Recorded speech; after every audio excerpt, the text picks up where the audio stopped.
disappointed, kami ang group 2. 3 sad, kami ang group 2. 4 angry, kami ang group 2. This is Max! At ngayon, time sa social experiment kung ibabalik nga ba nila ang wallet o hindi. So may first target na tayo. Ibabalik niya nga ba o hindi?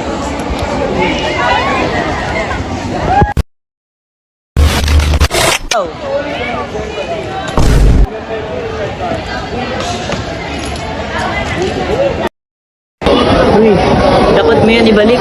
Siguradong kailangan na kailangan niya ng may-ari. Hala, huwag mo na ibalik. Wala naman nakakita. Ah! Tama! Ibabalik ko to.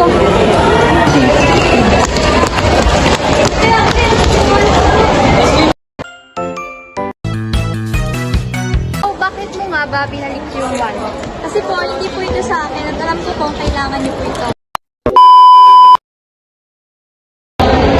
May wallet! Tara, ibigin natin yung snack. Tara, pwede! One, two. Nagustuhan niyo ba?